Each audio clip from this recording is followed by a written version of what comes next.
This is Dan Schneider on this Dan Schneider video interview. The subject is Cyrus the Great of Persia. My guest is John Hyland. He's an expert on Cyrus, and the conversation will begin when we return. The subject is Cyrus the Great, the emperor of the Persian or Achaemenid Empire. And John Hyland, a professor at Christopher Newport News, is my guest. John, if you could take a couple of minutes and give a little background about yourself and your interest in Cyrus, that would be great. Sure, thank you, Dan. I'm a professor of history at Christopher Newport University in Newport News, Virginia. I've been fascinated with the ancient Persian Empire since I was an undergraduate student at Cornell University.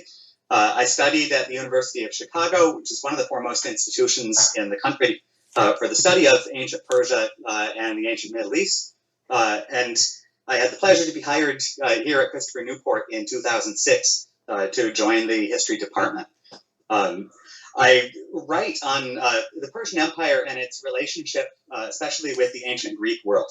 Again, there, Cyrus the Great plays a really important role as the founder of the Persian Empire and someone who Greek authors such as Herodotus and Xenophon found deeply fascinating. Well, I was just mentioning to John before we recorded the reason for my doing this show, and also I've got one scheduled to do it on Alexander the Great and one on Sargon the Great, or Sargon of Akkad. And the reason is I recently did a play trilogy, and I was fascinated with doing some on the greats, and I found to my a little bit of I guess the surprise, but I found the earliest people named the Great, or given the title of the Great, more interesting than the later ones like Catherine or Akbar or Peter or Alfred the Great, because they were, to me, more templates. So I did a trilogy on Sargon the First of Akkad, then Cyrus the Second of Persia, and then Alexander the Third of Macedon, which was that 1, 2, 3. So there was a synchrony there too. And I found that Sargon was sort of the first. He's often considered the first real emperor, and he set the mold. Cyrus, in a sense, perfected that thing that Sargon had done almost 2,000 years before. And then Alexander comes along and he breaks that mold. So I wanted to talk about Cyrus in the sense of what came before and so forth, because all three of these guys at one point controlled the same land in the Fertile Crescent. And so let's talk about Cyrus the first. Well, let's talk about, I guess, the precursors, because the legendary Achaemenes, I guess, or Achaemenes, however you pronounce it, Correct. was the founder of the dynasty that produced Cyrus. So let's talk about the Persians and the Medes and how that all came about. So if you could give a little back history. Sure. It's great that you make the connection with Sargon, because I think it's important to think of Cyrus the Great in terms of a long sequence of ancient Middle Eastern empires or West Asian empires. The idea of a single kingdom incorporating larger external territories, and especially going outwards from a center in Iran or Iraq out to the Mediterranean Sea. That began in the 3rd millennium BCE. As you said, Cyrus begins the Persian Empire in the middle of the 500s BCE.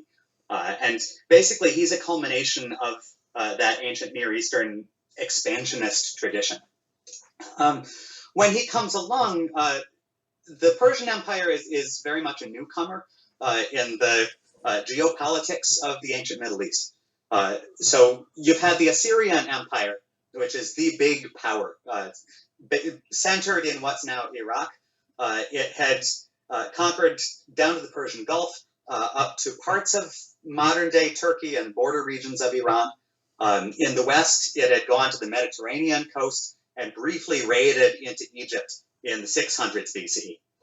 The Assyrian Empire, though, collapsed dramatically, violently in the late 600s BCE, and that produces a number of competing groups trying to fill the void. In the center, again, the Fertile Crescent, or the Tigris and Euphrates valleys of Iraq, you have the Babylonian Empire. Babylon was the old cultural capital, a religious capital of Mesopotamia, if you will. It had been part of the Assyrian Empire, sometimes unwillingly, for about a century and a half. Babylon revolted and overthrew the Assyrian Empire in the late 600s. Then in Media, this is what we think of as northern Iran today and northwestern Iran. There were a coalition of chieftains or possibly tribal groups that came together. They had helped overthrow the Assyrian Empire. The ancient Greeks believed that they founded then a Median empire of their own. But modern experts think, based on the archaeology, that that's not the case. That the Medes are essentially a short-lived tribal coalition. They have a number of charismatic leaders, but they're not a strong centralized state. In southern Iran, though, there's a long-standing kingdom called Elam. And again, Elam goes back to the 3rd millennium BCE. The early Persians moved into the area and intermingled with the Elamites. And so Cyrus is actually an inheritor of state institutions, kingship, tax system, royal guards, etc., that come directly from the Elamite state at Susa.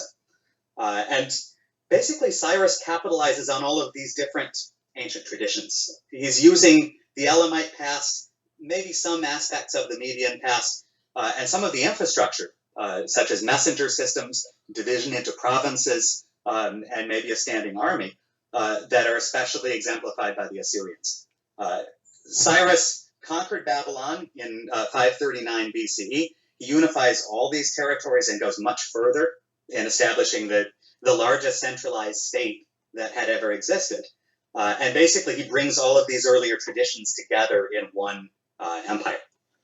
Now, when you talk about it, it's interesting you mentioned the Medes, I guess, newer research, because in looking online and my own memory from other books, I was under the impression that the Medes were the ones who set up the satrapies, and it was the Persians that took over an existing system that the Medes had set up. Is that now out the window?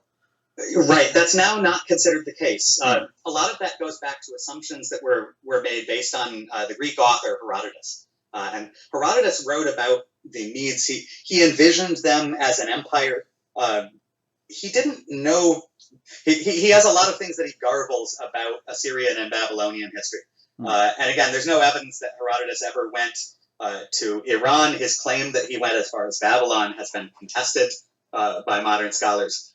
But above all, he's writing based on fragments of oral tradition that he reworks in terms of a Greek audience about 100 to 150 years after some of these events. So Herodotus is now, he hasn't been proved right, basically, by the archaeology in Iran. Okay. And there's no archaeological basis for centralization in Media. In fact, a lot of sites get deserted, writing about the point that's supposed to be the height of this Median kingdom. So if I'm using a later example, or a later contrast or a later parallel, it would seem to me from what you're saying that the Medes and the Persians and those people in what's now modern Iran were more akin to, say, what we would consider the Tartars or the Mongols of the 11th and 12th century before Temujin, who later became Genghis Khan, came along and organized them. So is Cyrus more like a Temujin figure in that he's the organizer of this disparate set of groups and founds an empire? I think that's an interesting comparison to make. I think that has some uses. When I teach world history at CNU, I teach this Gen Ed class for freshmen, and the big theme of the course is empire building and the dynamics of how these states come to be. I think Cyrus and Temujin have something in common in that they have access to a state model nearby in a more sedentary society. They're incorporating aspects of that model, but they're certainly also working with pastoral and nomadic groups and trying to stitch that together into something new. Well, since I had mentioned earlier Sargon of Akkad, would you say, because from what I've read, and again now you just blew one of the central tenets of one of my plays, but Sargon would still have been known at Cyrus's time, and he would have probably been known as a sort of legendary figure, almost akin to Gilgamesh, right? I mean, so yes, would someone like Cyrus, because in my play I actually have the Cyrus character talking to his image of what Sargon must have been like. would Cyrus have had any sense of the model of what the Akkadians had done, which then later became the Assyrians and Babylonians and the other empires between them in the Fertile Crescent? I think that's very likely. Yeah. Our big problem is that we don't have detailed internal sources from Cyrus's own point of view. The most detailed primary source material that we have is from the Babylonians, who have just been incorporated into Cyrus's empire, and they're trying to give themselves an important place within Cyrus's new state. They probably see themselves as educating Cyrus in what proper kingship is supposed to look like. So sometimes it's hard to detach those two and say what Cyrus believed as opposed to what the Babylonians are saying in his name. And that's a big issue that comes into play with the Cyrus cylinder. That being said, Sargon is such an emblematic figure that I think it's likely that the Sargon legend circulates among early Persians as well as Babylonians. So, and we'll get to the Cyrus cylinder and some of his legendary stuff beforehand. But we've mentioned that oftentimes this first Persian empire is called the Achaemenid Empire. It's pronounced several different ways. Was there an Achaemenes, or was he the legendary founding figure of that dynasty? Because we know that Cyrus's father was Cambyses, his son was Cambyses, and I think it goes back from his father 1 or 2 generations to the supposed Achaemenes. So is he just a legendary figure, or what's the lineage there? Again, that's a wonderful question, and it's hard to know without good primary source material. It's possible that Achaemenes was a real individual, but the only references to him that we ever have are really in Persian royal genealogies that don't give any background. They don't give a sense of dates or chronology. They treat him as a very distant ancestor. The other interesting problem is that Cyrus himself, in the inscriptions connected to Cyrus, like the cylinder, Achaemenes is never mentioned. Achaemenes first shows up in inscriptions that date to the reign of Darius I, who was the second generation refounder and consolidator of the Persian Empire. And that wasn't that wasn't Darius the Great. That was Darius the Great's grandfather, was it? No, that is Darius. It was the Great. Okay. I get the numbers mixed up. No problem. There are a lot of them. But Darius the First, he describes himself as a member of this Achaemenid family dynasty going back to Achaemenes. He also makes a number of questionable claims, such as the claim that 9 members of his family have been king, with himself as the 9th. And it's very hard doing any counting to actually get up to that number 9. A lot of modern scholars treat Darius's version very skeptically, and they've even suggested that Darius grafted Cyrus and Cambyses onto his own family tree, that there may be some fast and loose play with the genealogy in order to enhance Darius's connection to the empire's founder. Sort of to get back to Temujin, sort of what Tamerlane did a couple of centuries later to get to Temujin. Sure. And again, after Tamerlane or Timur, again, you have these long-distance familial links to later South Asian dynasties, especially the Mughals in India. So before we get to specifically the sort of mythic origins of Cyrus, let's just sort of set up the geopolitical field in that day, because from Sargon's time, it was 1,800 years basically until we get to the Cyrus's reign, and in there we had what is considered one of the great historic events. There we had the coming of the Sea Peoples, who seemingly wiped out a lot of the rulers that had been before throughout, from Turkey to Egypt, even over as far as I guess Baghdad. And so, was there any kind of did that have any? Because that would have been still about 1,200 years beforehand. Did that come into play in terms of resetting the power structure of the empires there between Sargon's and Cyrus's time? That late Bronze Age collapse that happened around 1200 BCE really set the stage for the rise of the Assyrian Empire in particular. So in the long term, I don't think that that's an event that people in Cyrus's day would have had any conception or memory of. Okay. But that's an event that broke up basically a diplomatic system of contacts between kingdoms in different regions at that earlier period.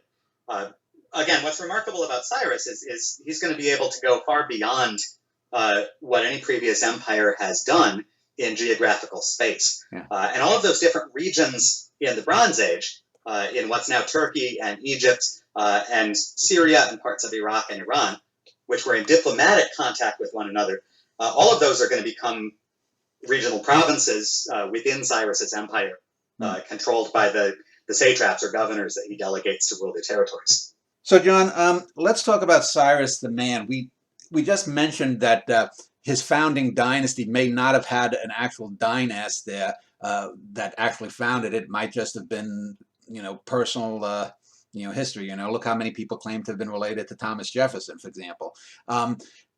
So Cyrus has what is very similar to the backstory of Moses of the Bible, in that he was supposedly set floating. No, wait, was that Sargon?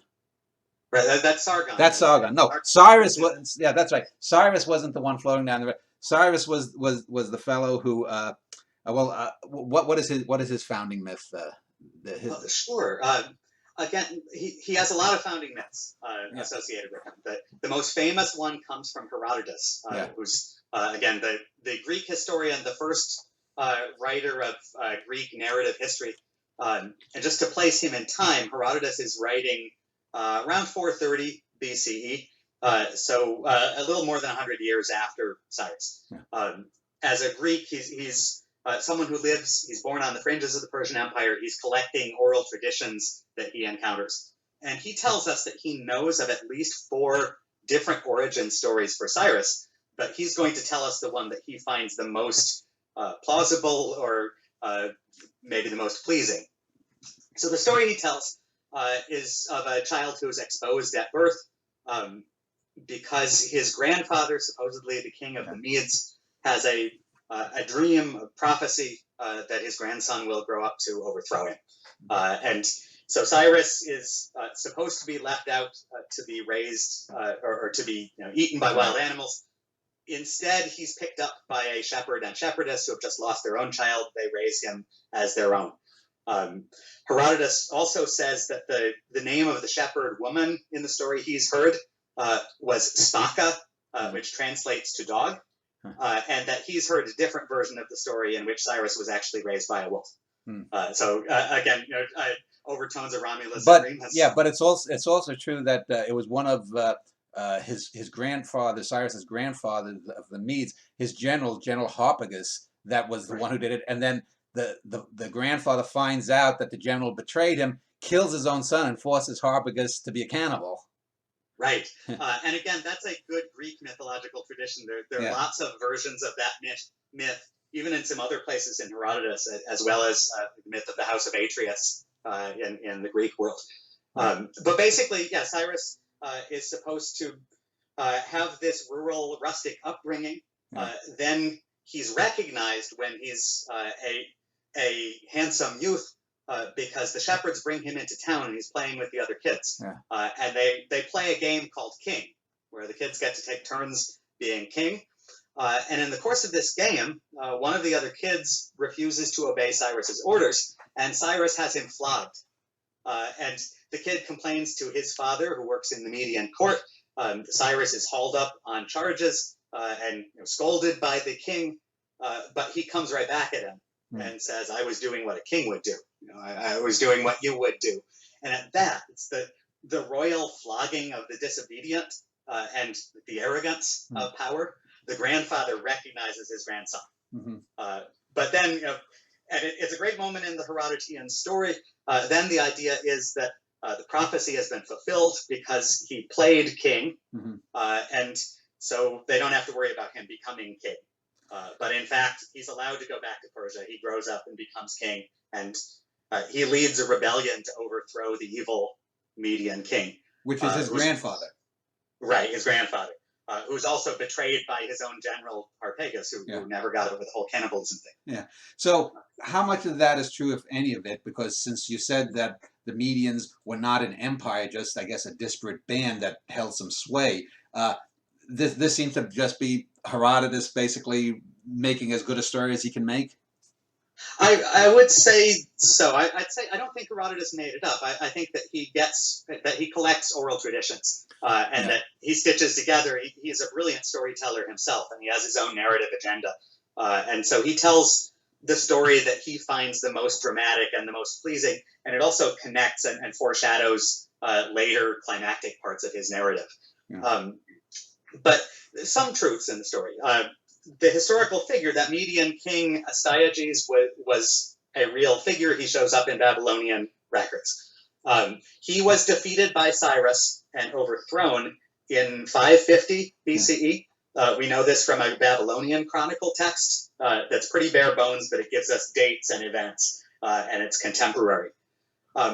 We also know that Astyages, when Cyrus defeated him, supposedly lost, according to the Babylonian contemporary record, because Astyages was deserted by his own army, which joined Cyrus. There's no explanation for why that is, but presumably that's the kernel of a story that was then embellished and connected to various folkloric traditions. Now, so if what you had said earlier about the Medes, though, this wasn't really so much of an overthrowing of his grandfather's empire, so much as Cyrus basically just, putting down an insurrection in an empire that he took over from his own father then, correct? Well, I would say what you probably have is basically, you can see it as a conflict between two neighboring warlords. Essentially, I'd see there's a Median king, but he probably doesn't have a centralized empire to rule. He's probably fairly localized in the city of Ecbatana or modern Hamadan, Iran.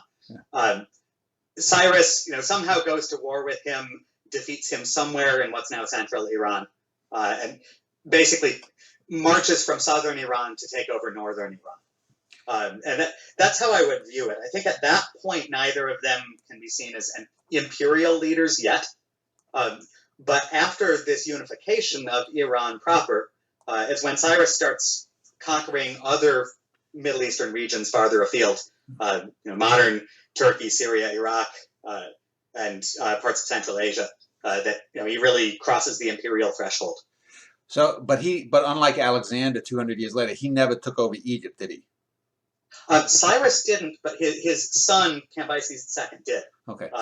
And basically can be seen as a continuator of his father's conquests. So let's talk about his rule, though, because one of the things that I think, for me, made both Sargon and then later Cyrus interesting figures versus some of the other later great figures was that, especially with Cyrus, it's mentioned that in his Cyrus Cylinder, that he had a more humanist ethos. He wasn't like the later Attila the Hun, who was just a guy who was, crazy, bloodless, kill them all, get me, you have the idea of someone like Attila the Hun being just a raging madman, whereas Cyrus seems to have been a more refined figure. Yes, he would put down insurrections, and I'm sure innocent people were killed here and there, but he was someone that, like the later Temujin, also came along and he had a plan, he had a vision. Would you say that Cyrus had a vision of his empire? I think that's clearly the case. And I think that emerges not only from the cylinder, and we can talk more about that in a minute, but also from the archaeology of his capital. And ongoing archaeology in Iran is starting to reveal more about other building sites that may be connected to Cyrus down closer to the Persian Gulf. He built a new capital at a place called Pasargadae in Iran, which previously had not been an inhabited center for a significant period of time. He literally starts from scratch to design this collection of palaces and gardens. And what's been recovered from especially the art and architecture there suggests that this is very deliberately set up as a world center.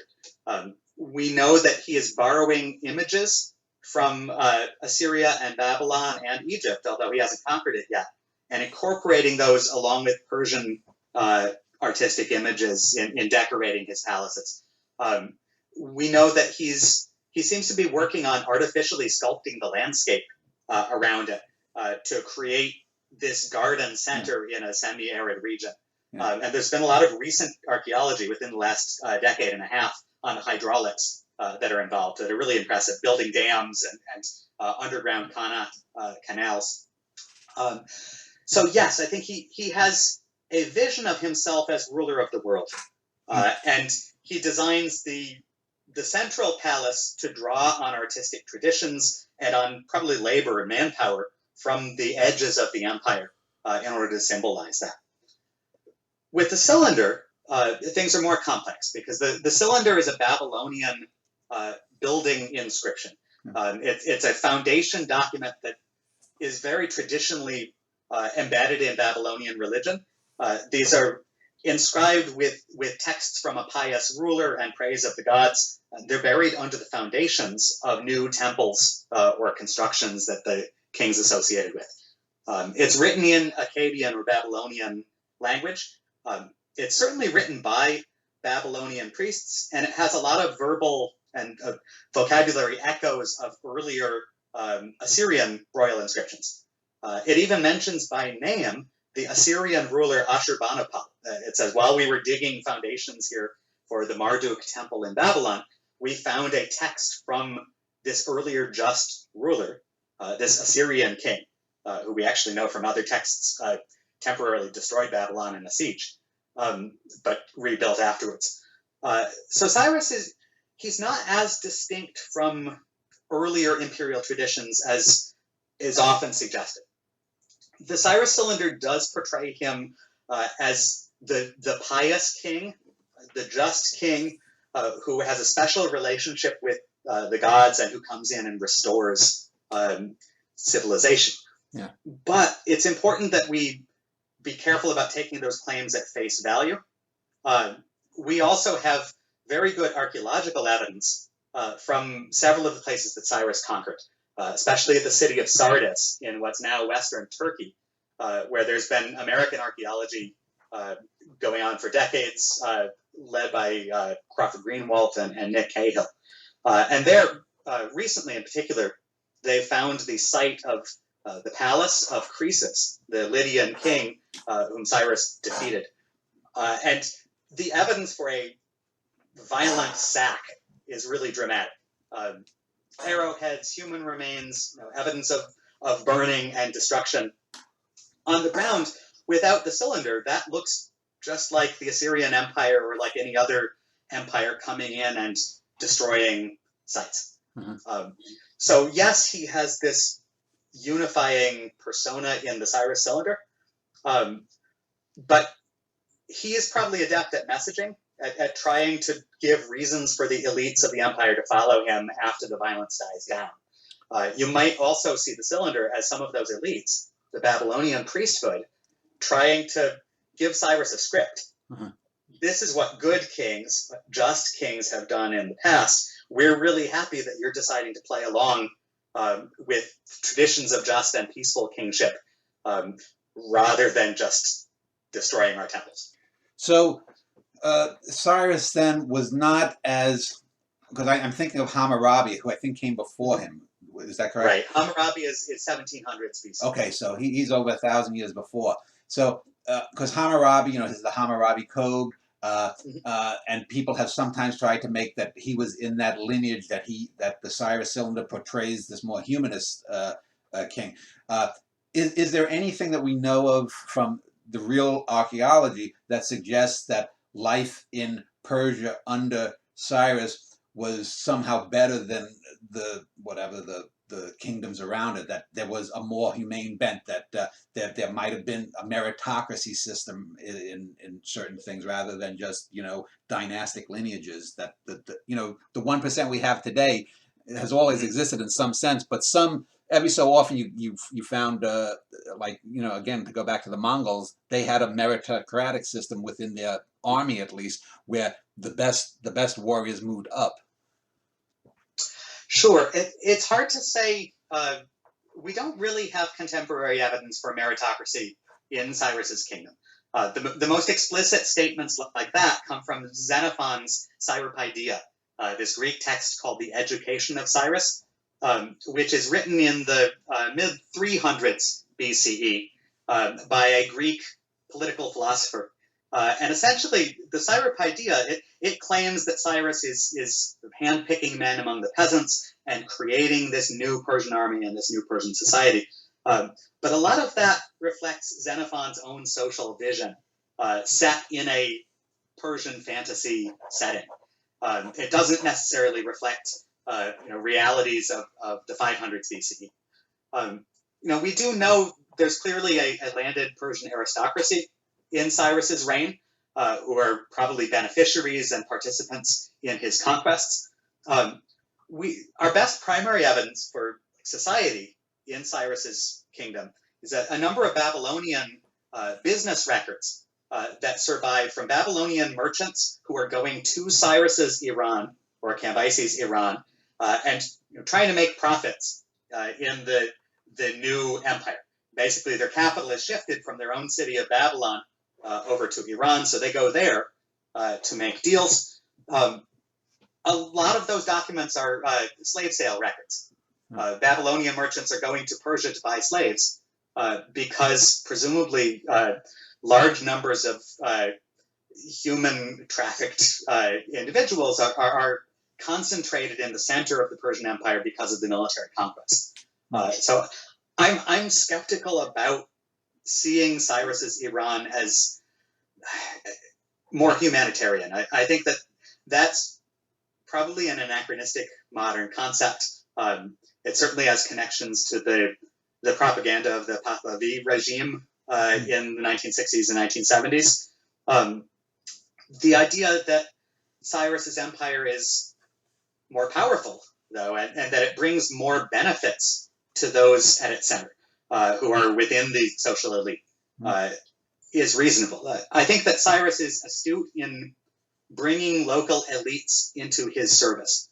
When he takes over Babylon, we see that most of the city governors, most of the temple leaders, almost all of the local leadership underneath the rank of king and prince remains in office. And basically, Cyrus is finding ways to give concessions and give incentives to keep the personnel of the kingdoms that he conquered in his own service. So I see him less as the humanitarian and more as someone who's very good at balancing carrot and stick in making an effective regime over this huge territory. So, John, you just sort of debunked the Cyrus as the early humanitarian myth, but I want to talk about the one myth that probably is most familiar to us in the West, and this goes back to the Old Testament. Cyrus is one of the few non-chosen people's representatives that's not shown as somehow monstrous or devilish because he allowed Jews to emigrate back from Persia to Jerusalem, I believe. And so number one, can you just summarize that little passage within the Old Testament, and what is the veracity that we know of it in the real world via archaeology or any other scholarly pursuits? Sure. Of course, this is central to modern interest in Cyrus. And a lot of the modern reception has to do with that positive imagery that he gets in the Hebrew Bible. We're really looking at there's a few texts in the Hebrew Bible that are the key passages here. The end of the second book of Chronicles and the beginning of the book of Ezra. And they actually have identical language overlapping between the two passages. A little plagiarism there, it sounds like. Right. I mean, they may have been written by the same author. Again, you've got to connect between the two texts.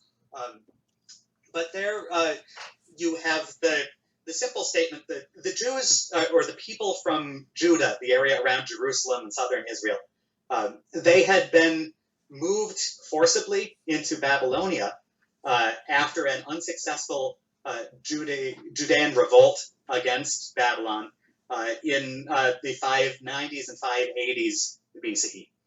So they've lived in Babylonia for about half a century. And When Cyrus takes over the city of Babylon in 539 BCE, again, Second Chronicles and Ezra say that in Cyrus's first year, so presumably 539 to 538, he allowed the people of Judea to go back and to make plans to rebuild their temple in Jerusalem. Again, the Babylonians had destroyed the first temple in Jerusalem, which is the central place for the worship of the Hebrew God. There's also a key passage in the later part of the book of Isaiah. And Isaiah is a complex biblical book. It's two books in different chronological settings merged together.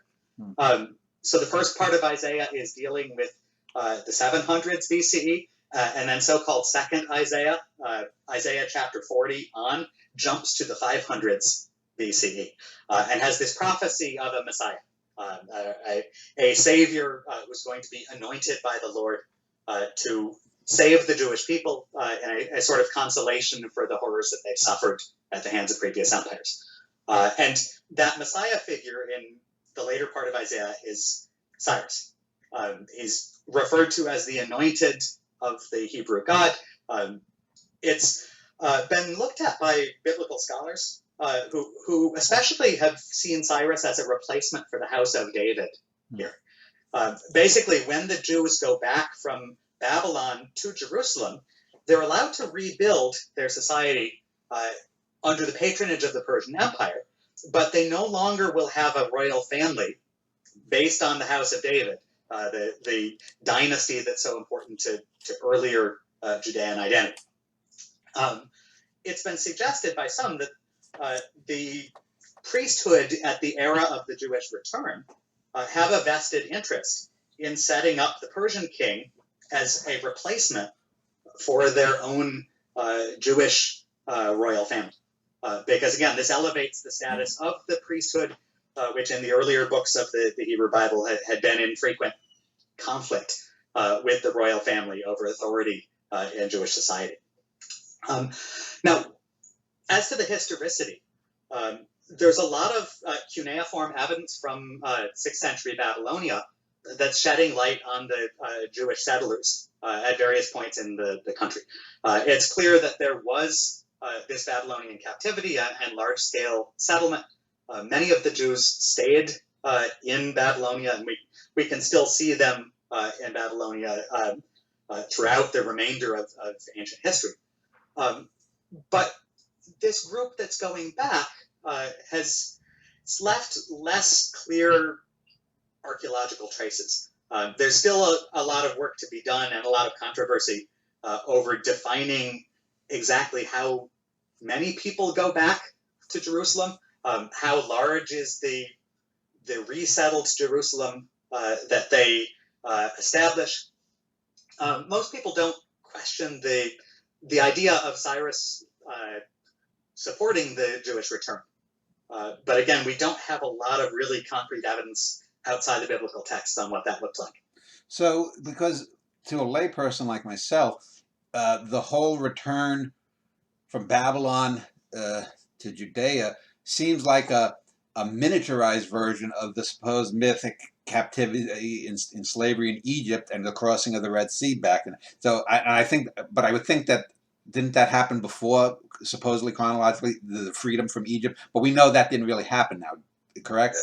Right. I mean, again, the Exodus tradition, this is one of these critical parts of the Hebrew Bible, which is, it's very, very hard to verify in historic terms, to verify or to disprove.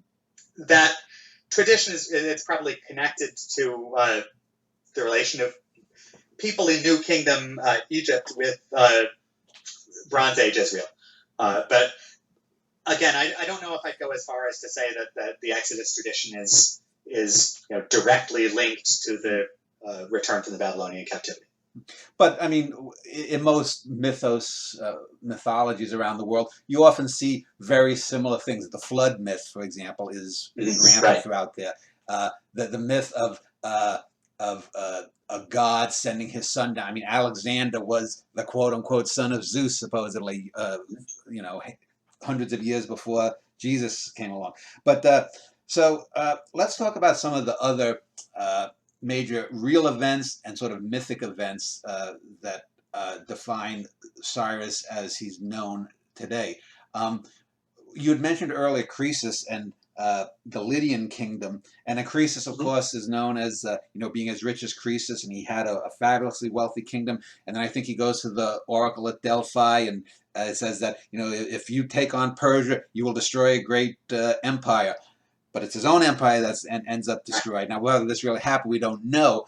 And then, of course, there are several versions. In my play, I go with the version that Croesus was spared by Cyrus, because he then becomes a counselor to Cyrus, and it makes for better drama.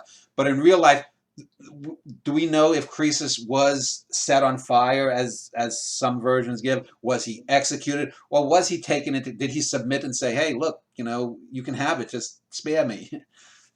Sure. We don't know the answer, unfortunately. Yeah. It's one of these mysteries, because we don't have good primary sources that date to the mid-6th century BCE. In terms of Lydia and Croesus, what we have is the archaeology, and there are great strides being made there. Again, just within the last half-decade, there have been really important finds at Sardis by the archaeological expedition there, led by Nicholas Cahill. They have pretty convincingly identified a part of the Sardis Acropolis where there are massive foundation stones and terrace building that seems to be the location for Croesus's palace. But we haven't found anything like written records there that would shed any kind of documentary or narrative light on what happened. So early references to the burning of Croesus appear in a Greek lyric poet named Bacchylides from the 500s BCE. Again, supposedly he's set on a funeral pyre and lit up by the Persians, but then spared in a divine intervention by Apollo. Some people think that, again, that's a rationalization of the actual killing. Yeah. There is a Babylonian chronicle, the one that I mentioned, that gives us that proves the existence of Astyages in Media. The same chronicle for the year 547 says that Cyrus moved across the Tigris River at Arbela, or near Arbela, near modern Erbil. Then he moved in a westerly direction. He went to a certain land, and he killed its king. And the problem is the cuneiform sign naming that land is broken. So scholars have attempted to read that. Some have read it as the sign Lu, and some have read it as the sign U. If it's an U, a U, it probably refers to a place called Urartu, or modern Armenia. If it's the Lu, then it would refer to Lydia. So traditionally, that was taken as proof that Cyrus killed Croesus, but the problems about the reading have now made that very unclear. And it's safer to say that Cyrus defeated and killed some king somewhere in what's now Turkey in 547. We don't know, therefore, if he killed Croesus or captured him. So let me just talk about sort of the ethnic setting of the whole kingdom there, because when we go a little bit further, closer in time to our time, to the Greeks, and then certainly the Romans, there were the Romans. They had the Carthaginians, who were their main antagonists for several centuries, and everyone else to the north were barbarians, even before the Huns came along.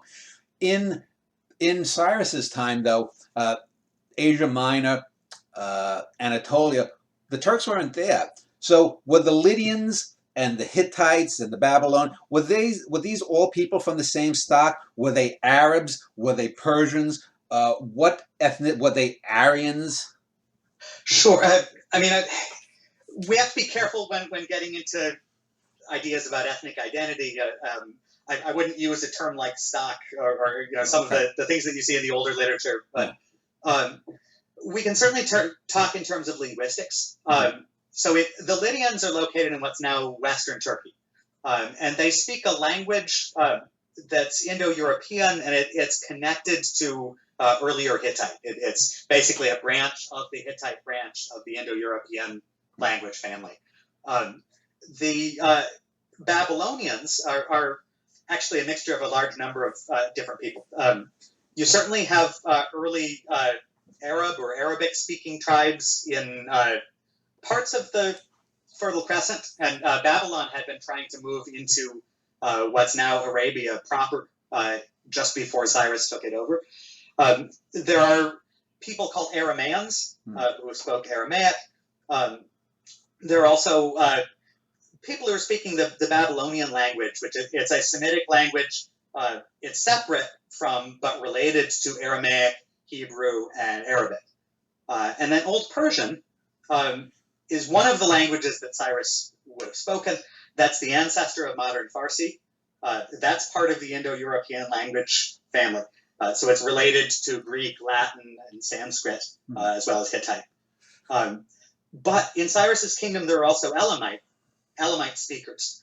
And when we first start to see Persian bureaucratic record-keeping surviving in the generation right after Cyrus, it's being kept in Elamite. And you probably have both Elamite speakers, Persian speakers, Aramaean speakers, and others intermingling and working with each other through translators at Cyrus's court. Well, the reason I ask is because one of the ways that kingdoms and empires were consolidated in those days was you conquer an empire, and then you marry some of the royal females, and so this way your enemies become part of your family, and that lessens the chance for war. But so what I'm trying to understand is because certainly Cyrus, as many ancient rulers had multiple wives, and he conquers this kingdom, and oh well, sure, you want to give me your second daughter, I'll take the first one. She's better looking, But would there be any, say, modern hubris of, well, I'm a Persian, I'm not going to bed down with Croesus's daughter, if I take over and want to, something like that, because she's a Lydian, and we Persians don't mess around with Lydians, kind of thing. Would there be any of that modern bigotry? Or? No, I don't think you see that no? In an ancient context. Again, we don't have a lot of information on Cyrus's marriages. We know that he had he certainly had multiple wives. We know there's an important one, or a principal wife, who died right after he captured Babylon, because her death is mentioned and dated. And that's the mother of Cambyses' son, right? Right. Yeah. And this is, Herodotus calls her Cassandane. Yeah. There's a story that Cyrus may have had an Egyptian wife as well, and there's some plausibility to that. Again, we don't know whether any of the royal women from Lydia are brought into Persian court circles, but I think it's certainly possible. Yeah. Based on what we see with him in Egypt, I don't see why there couldn't be. We just don't have the concrete evidence. Well, I know the reason I ask is because going back to my linking of Sargon, Cyrus, and Alexander, I know when Alexander conquered Persia, he took a few Persian wives, and his own men didn't like the fact that he was getting too Persianized. So I was just wondering if there was something in Cyrus's day was, well, you have to, we're Persians, we're the best, Yeah, it's an interesting idea. We just, again, we don't have the level of evidence for Cyrus. We're better informed on the marriages that Darius the Great engages in as he's consolidating his power. But he a couple of a century later or so, right? No, a few years later. So Darius the Great, he's important to mention because he really consolidates Cyrus's achievements. Okay. Cyrus has a fairly long reign, 29 years. Yeah. His son Cambyses is mainly known for conquering Egypt. He rules for 8 years and spends half of them in Egypt trying to hold on to this conquest. And then he dies suddenly without an heir, and there's chaos in 522. Cyrus's empire very well could have fallen apart in 522 and just broken up into separate regional kingdoms. But Darius, according to his own account, a cousin of Cyrus and Cambyses, he stitches things back together again. He seizes power, puts himself in charge, and one of the things he does is to marry Cyrus's surviving daughters. Okay. And so Darius marries two daughters of Cyrus, and there you can actually see, the dynastic linking going on, using royal women to try to establish a legitimate claim to power. And wasn't it Darius' son or something that had a supposed imposter, and there was a lot of court intrigue? But we won't get into it. But that is this.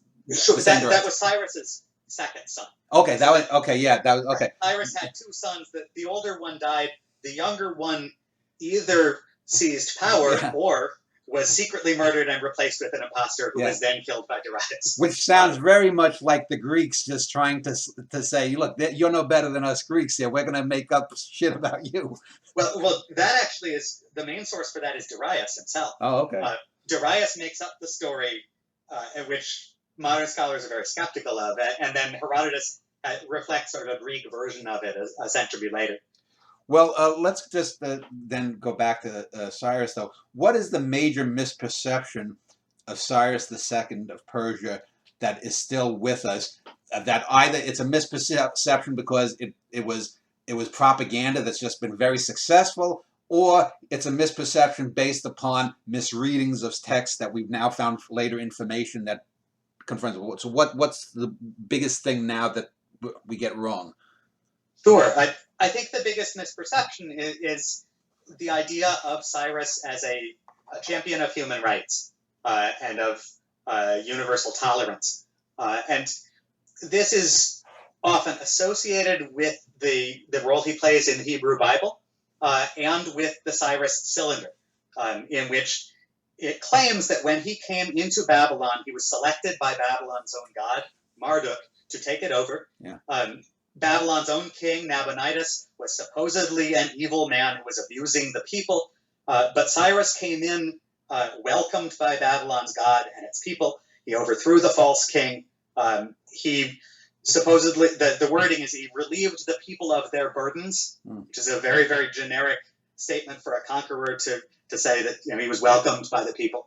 And then he acted like a pious king. He gave the right sacrifices to the gods. He restored cities and temples that had been neglected in the past. And all the peoples of the world, the rulers of the world, came and brought their tribute gifts to him and bowed before his feet.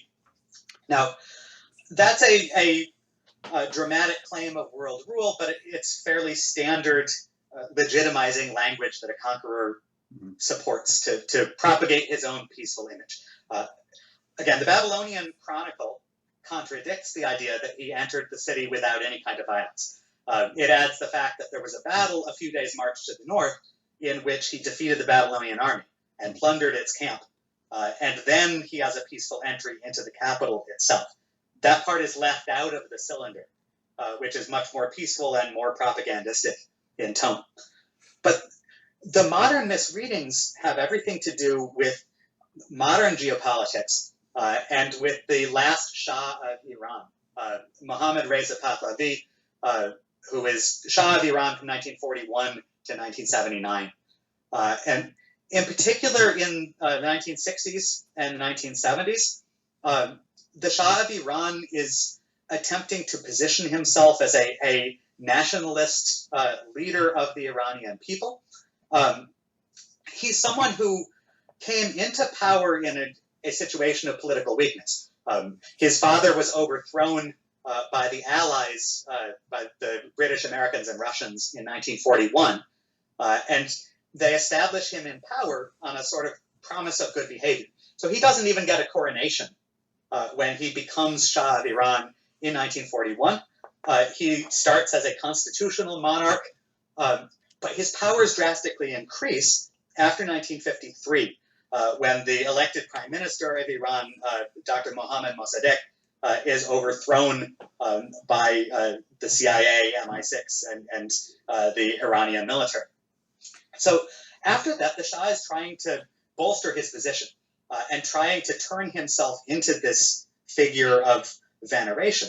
And he's looking at Iranian nationalist histories written in the 20th century for inspiration. He latches onto the figure of Cyrus in particular because he is a pre-Islamic figure, and he's someone who can allow the Shah to claim that he's the the culmination of a very, very ancient line of kings.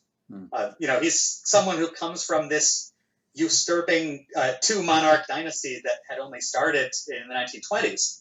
But he's trying to give himself credibility by saying, no, I'm the inheritor of an Iranian line of kingship that goes back 2,500 years. So the Shah took all these steps, especially in 1971. He threw a 2,500th birthday party for the Persian Empire. He invited dignitaries from all over the world and had this grand spectacle at Persepolis. There were very few Iranians actually invited, and the catered meals were flown in from Paris for the guests. It's often seen as his Marie Antoinette moment, before the Iranian Revolution later in the decade, when he shows himself out of touch with economic suffering in the country. But the Shah was convinced that this could be a way to enhance his image in his country. On the global stage, he's also interested in portraying Iran as a major third world, or a major third power in between the United States and the Soviet Union. And basically, he's trying to set up a moral legitimacy in the world. So the Shah and people supporting him start preaching this idea of human rights, and the idea that Iranian monarchy has always been closely connected with human rights. In 1971, they send a translation of the Cyrus Cylinder to the UN to be displayed there. And that's where a lot of the human rights talk comes from. It's a fraudulent translation.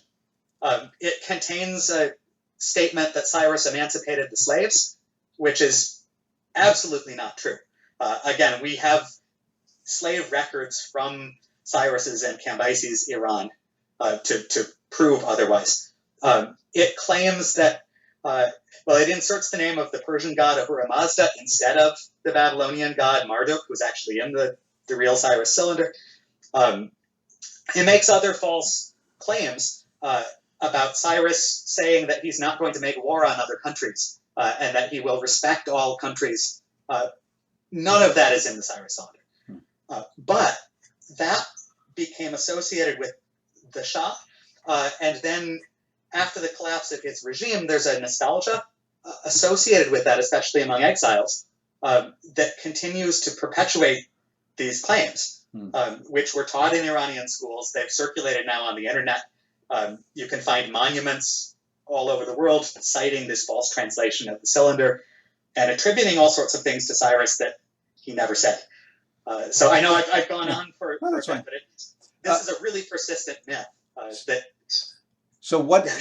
So in modern Iran today, how is Cyrus regarded by the Muslim cleric elite that control the country and by your average Iranian on the street? This is a good question. Again, it's complex. I wouldn't set them all up as one monolithic block, either the clergy or the regular people of the country. But the revolution complicated Cyrus's legacy.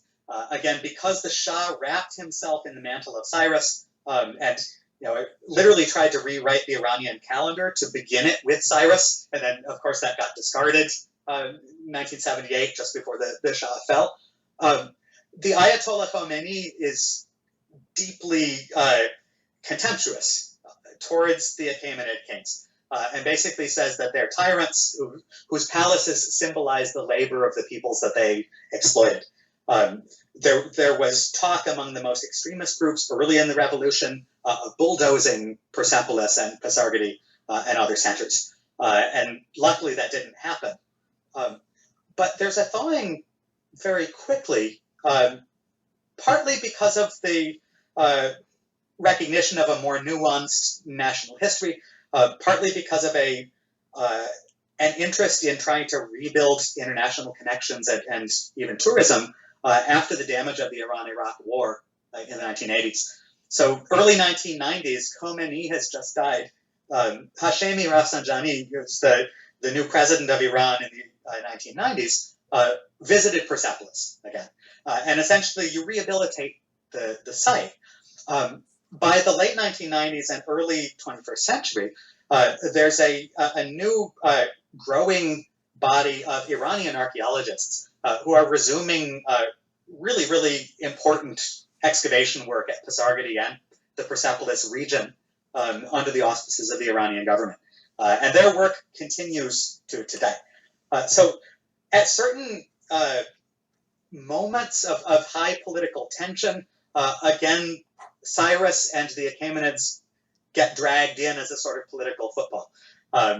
Most recently, Ahmadinejad, when he started to break from the current supreme leader of Iran, the Ayatollah Khamenei, Ahmadinejad began trying to cloak himself in more nationalist colors to develop a separate power base. In order to do that, he associated himself with a visit of the Cyrus cylinder from the British Museum to Tehran. There was a visiting expedition or exhibition, I think, in 2010. And Ahmadinejad poses with the Cyrus cylinder.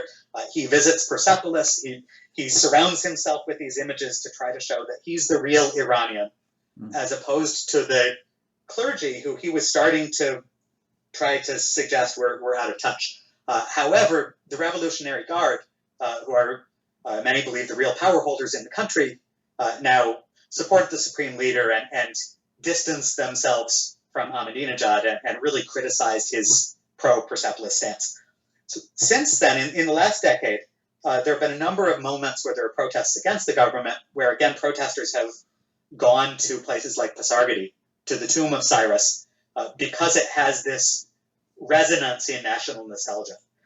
So in some sense today, it's become a symbol of Iran that different political groups, and even different groups within the clergy, might use or condemn according to the needs of the moment.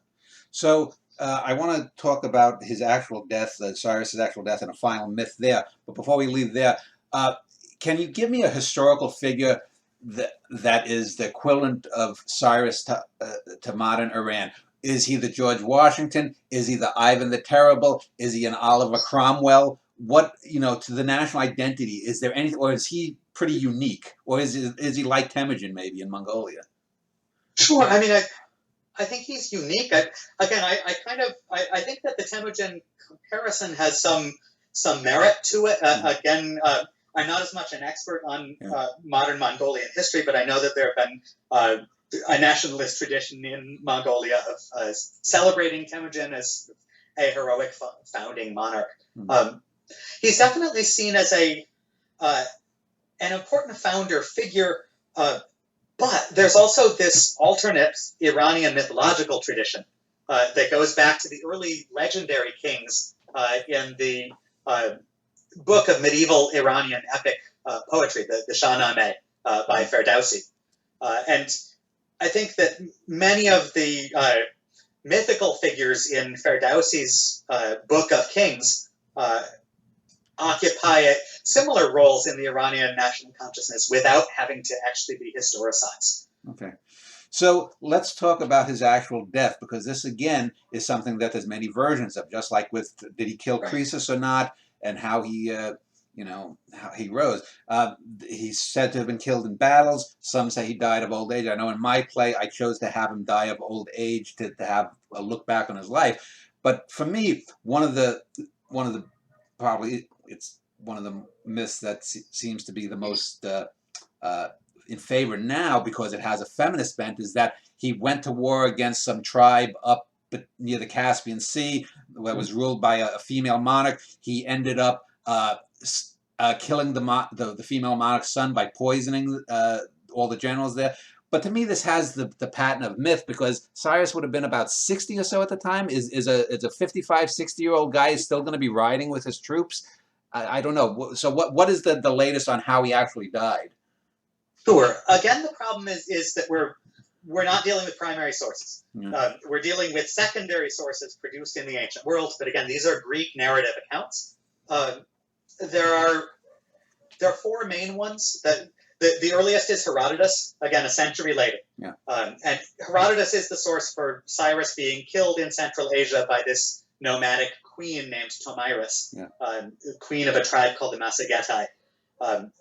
There's no other independent evidence for that event outside Herodotus's account. And I say right now, if you look online, that's given the most credence because this is the strong female that slays the mighty conqueror and gets vengeance for her son. So it has a real strong feminist ring to it. Right, and it's very important to the way Herodotus envisions the Persian monarchy. It's also the most popular account because it's the most detailed, it's the most fleshed out. That doesn't necessarily mean that it happened. Yeah. But it's the most compelling as a story. Yeah. And Herodotus told it that way for a reason. Herodotus started with Cyrus as this romantic figure who rises from obscure origins. He's the rebel who overthrows a tyrant and liberates his people. But for Herodotus, Cyrus is also the first in a series of monarchs who show hubris. That you can be great at first, but you always end up wanting too much, and you always overreach and grow more violent and corrupt and come to a bad end. And this is key to Herodotus's worldview. His entire view of the histories is set up on this story cycle. And at the end of his histories, after Xerxes has invaded Greece and failed, Herodotus flashes back at the very end to Cyrus and gives him one more moment to warn the Persians of the corruption and luxury that they could fall into if they're not too careful with their empire.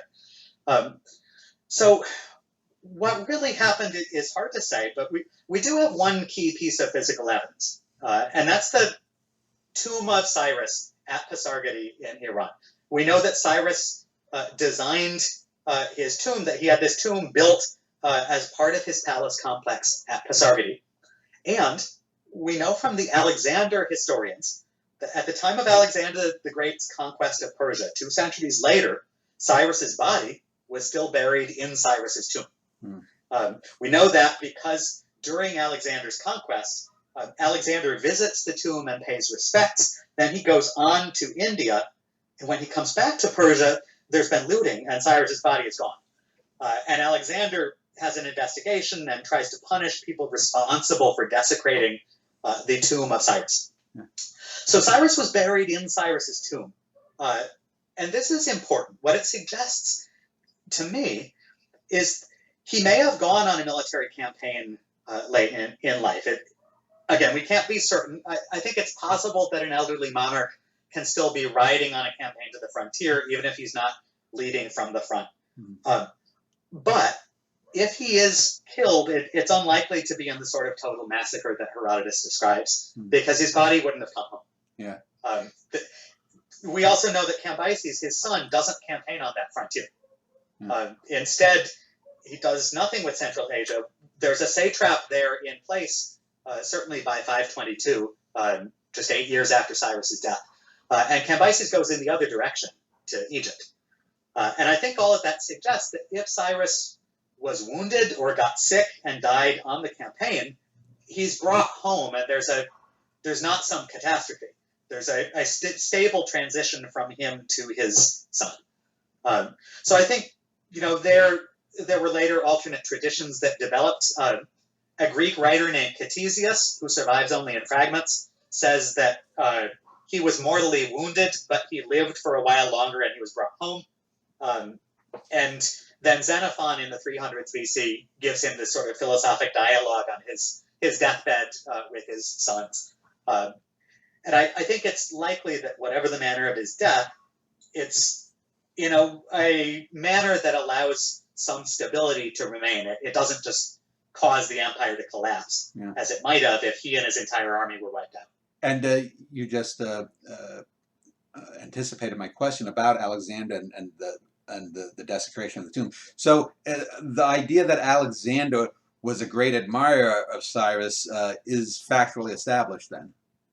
That is. That's again, with Alexander, our sources are secondary. The sources written during and right after his reign don't survive. And what we have are secondhand retellings of them by later Greek and Roman authors. But that's a important theme in them. It's clear that at least for propaganda purposes, when Alexander was trying to take over Iran and incorporate Persians into his own court, get them not to rebel against his new regime, Alexander found it expedient to use Cyrus as a symbol, to visit his tomb, to make these gestures. We know that there had been cult worship or sacrifices carried out at Cyrus's tomb under the later Persian kings, and Alexander tries to continue that, again, to suggest that he's a legitimate monarch, to try to cut down on the possibility of rebellion. While he's in India, there is a local Persian noble who, according to one account, seized the governorship of Persia for himself and claimed to be descended from Cyrus. And when Alexander comes back, he executes this guy. Perhaps because he's threatening Alexander's ability as king to connect himself to this former ruler. So let me just end by asking both in the near future for yourself and also for archaeological digs and scholarship, are you writing a book or anything about Cyrus, and what do you think the next 10 or 20 years might find in terms of verifying certain facts about Cyrus or the ancient Achaemenid Empire in general? Sure. I'm actually working on several book projects at the moment, as best I can, in this crazy year. But I have two books in progress. One is looking at the early reign of Darius the Great and the consolidation of Cyrus's conquests. Again, we actually have a lot more evidence from Darius's reign than we do from Cyrus's reign. And I'm looking at that question of why Cyrus's empire didn't collapse. How is Darius able to win civil wars, put down rebellions in Babylon and elsewhere, and stitch this empire back together on a more lasting footing? What makes this a long-term as opposed to a short-lived empire? My other larger book project is looking at the Persian invasions of Greece in the context of ancient Middle Eastern imperialism.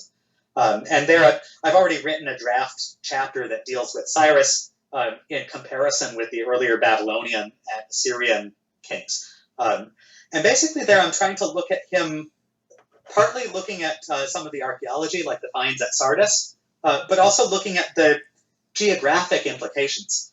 One of the most interesting things about Cyrus from empire building or a military history perspective is how he sets up the logistics and the communications to manage an empire over such a distance. When Cyrus sacks Sardis, that involves a military march of between 1,500 and 2,000 miles. That's an enormous undertaking. And so a lot of my research is looking at that, trying to dig into the practicalities of how the empire would have actually worked on the ground. In terms of the future prospects, there's a lot of wonderful archaeology that's being done now in Iran. Obviously, I hope that sometime in my lifetime we'll come to an era in which there's a greater sense of peace and stability across the Middle East and across the world. I would love to see a world in which there are improved relations between Iran and Israel and the United States and other countries in the region. That may be optimistic to hope for, but maybe someday we'll see greater opportunities for collaboration on the ground between scholars from different countries. Once the coronavirus pandemic passes, again, there's a lot of cooperation already happening between scholars from Iran and especially Italy, as well as a number of other countries in Europe. I think that we'll continue to see archaeological finds. A big thing they're looking for is going beyond palaces and looking for the impact of empire on actual landscapes. So some of the most recent exciting finds have had to do with traces of residences in the countryside. Again, the hydraulics that I mentioned, the changing the environment of Persia to support large-scale settlement. I dream maybe we'll find more written sources, but I think we can especially look forward to more material finds on the ground, on the landscape of the human existence in empires of the ancient Middle East. Well, John, I want to thank you for talking with me. Anyone who's more interested in finding out more about you, I'll link to your CNU webpage. And I want to thank you for spending well over an hour speaking about Cyrus the Great. Sure. Thank you so much. I enjoyed it very much.